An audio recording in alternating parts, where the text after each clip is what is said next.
Hello, everyone, and welcome back to our channel. Today we have a truly fascinating and somewhat eerie topic to delve into: the alleged creepy last words of guitar legend Jeff Beck. Join us as we explore this intriguing aspect of one of the greatest musicians of our time. Before we dive in, make sure to hit that subscribe button and the notification bell to stay updated with all of our captivating content. Now, let's begin. As we dig deeper into this mysterious phenomenon, it's essential to understand the foundation from which these rumors emanate. Close associates and friends of Jeff Beck have alluded to the existence of what they describe as his creepy last words. The whispers have started circulating shortly after his passing, leaving fans and enthusiasts alike eager to uncover the truth. While these testimonies paint a chilling picture, it's crucial to approach the subject with skepticism. Without concrete evidence, it's challenging to discern fact from fiction. Some argue that these last words may simply be a product of grieving minds searching for meaning amidst tragedy. It is essential to remember that legends often become shrouded in mysticism as time passes, rendering their stories susceptible to embellishment and myth. Before we uncover the mysterious last words, let's set the stage for those unfamiliar with the legendary Jeff Beck. Born and raised in England, Beck rose to prominence during the 1960s and became a driving force in British blues and rock scene.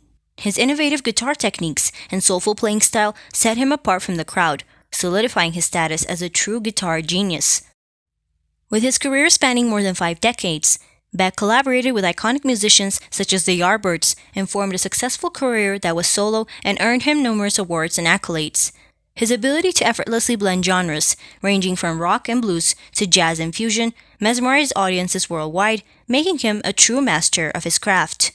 Now, let's turn our attention to the focal point of today's discussion: the alleged creepy last words of Jeff Beck. Stories and rumors have circulated about his final movements, leaving fans and experts alike curious and fascinated by what he might have said. Despite this, we must explore the alleged creepy last words attributed to Jeff Beck. One account suggests that Jeff Beck hauntingly whispered, "The music never dies, it just takes a different form." These words, if truly spoken, ignite a sense of cosmic continuity and transcendence, reflecting Beck's unwavering commitment to his art and the eternal essence of music. Another version points that Beck, with enigmatic calmness, purposely exclaimed, "Find the seventh note." Intriguingly, this cryptic statement could be interpreted as a final riddle, urging aspiring musicians to explore uncharted territory and push the boundaries of conventional music theory. Following Beck's last alleged words, his enigmatic legacy only grew stronger. Fans and scholars fervently debated their meaning and significance, ensuring that his presence within the music world would never dissipate entirely. The enduring impact of his music serves as a statement to the profound effect he had on generations of musicians and music lovers. It is important to note that regardless of the authenticity of these claims, they embody the spirit and essence of Jeff Beck's passion for his craft. Furthermore, by examining these alleged last words, we are given a glimpse into the mind of a musical genius, forever memorializing his influence on the world of guitar playing. Geoffrey Arnold Beck was an English guitarist born on June 24, 1944.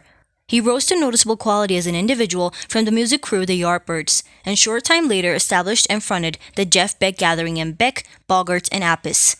In 1975, he changed to an instrumental style with the center around an imaginative sound, and his deliveries crossed types and styles, going from blues rock, hard rock, jazz combination, and a mix of guitar rock and electronica. Although he recorded 2 successful albums as a solo act, Beck did not establish or maintain commercial success like that of his contemporaries and bandmates. He recorded with many artists. Beck received widespread critical praise and received the Grammy Award for Best Rock Instrumental Performance 6 times and Best Pop Instrumental Performance once. He was frequently referred to as a guitarist's guitarist. He was given the Ivor Novello Award for Outstanding Contribution to British Music in 2014 by the British Academy. He was inducted twice into the Rock and Roll Hall of Fame, first in 1992 as a member of the Yardbirds and then in 2009 as a solo artist. Beck was brought into the world on 24th of June 1944 to Arnold and Ethel Beck at 206 Dimond Street, Wallington, Surrey, presently and more notably, London. As a 10-year-old, Beck sang in a congregation choir. He had a sister, Annetta. He went to Sutton Manor School and Sutton East County Secondary Modern School. Beck said that Les Paul was the first person who impressed him with his playing of the electric guitar. Beck said that he heard Paul play How High in the Moon on the radio when he was 6 years old. He inquired about it with his mother, and after she answered it was an electric guitar and all stunts, he expressed, "That is for me." Precipice Gallop, lead guitarist with Quality Vincent and Blue covers, was additionally an early melodic impact, trailed by B.B. Lord and Steve Cropper. Beck thought about Lonnie Mack, a stone guitarist who was shamefully ignored and a significant impact on him and numerous others. As a young person, he figured out how to play on an acquired guitar and made a few endeavors to fabricate his own instrument. First, by sticking and blasting together stogie boxes for the body and an unsanded wall post for the neck with model airplane control lines and frets just painted on it. Subsequent to leaving school, he went to Wimbledon School of Workmanship. Then he was momentarily utilized as a painter and decorator, a groundsman on a green, and a vehicle paint sprayer. Beck's sister Annetta acquainted him with Jimmy Page when both were young people. After Beck regained his health in 1970, he started a band with drummer Cozy Powell. With the Funk Brothers, Motown's in-house band, Beck, Powell, and producer Mickey Most flew to the United States to record a few tracks at Motown's famed Studio A in Hitsville, USA. The recordings were never released. By April of 1971, Beck had finished the lineup of his new gathering with guitarist-performer Bobby Tench, console player Max Middleton, and bassist Clive Chaman. The new band proceeded as the Jeff Beck Gathering, yet had a considerably unique sound from the principal lineup. Crude but effective, the primary collection they recorded, on which Beck composed or co-composed 6 of the collection's 7 tracks, included components of soul, beat and blues, and jazz, anticipating where Beck's music would require later in the 10 years. A second collection of Jeff Beck Gathering was recorded at TMI Studios in Memphis with the equivalent personnel. Beck utilized Steve Cropper as a producer, and the collection showed serious area of strength for the impact, 5 of the 9 tracks being fronts of tunes by American specialists. 1, I Got to Have a Melody, was the first of 4 Steve Marvel creations covered by Beck. The Jeff Beck group disbanded shortly after the album's release, and Beck's management issued the following statement. The combination of the melodic styles of the 3 individuals has been fruitful inside the conditions of individual performers.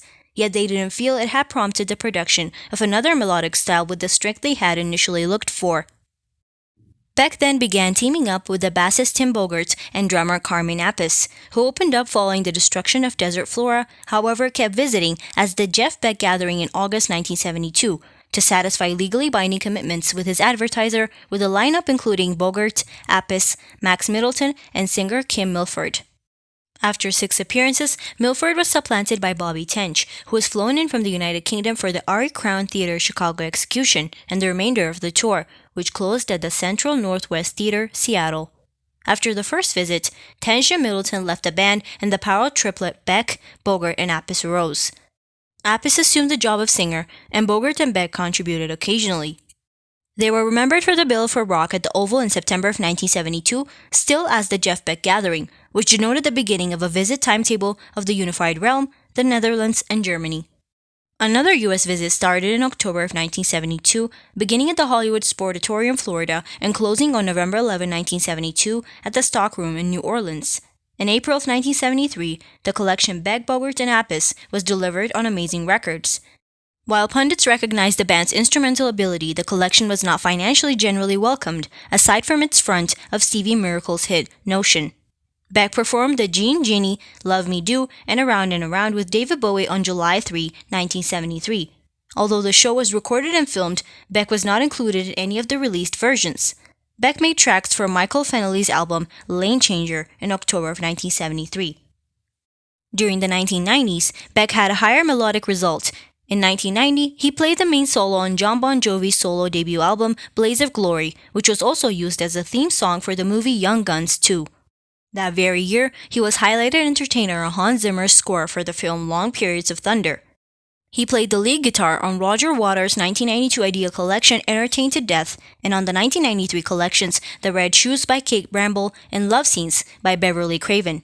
He recorded the 1992 instrumental soundtrack collection Frankie's Home, as well as Insane Legs, a recognition collection to 1950s rockabilly bunch Quality Vincent and the Blue Covers and their compelling guitarist Bluff Gallop. He went with Paul Rogers of Awful Organization on the collection of Sloppy Water Blues. In 1993, a tribute to Muddy Waters.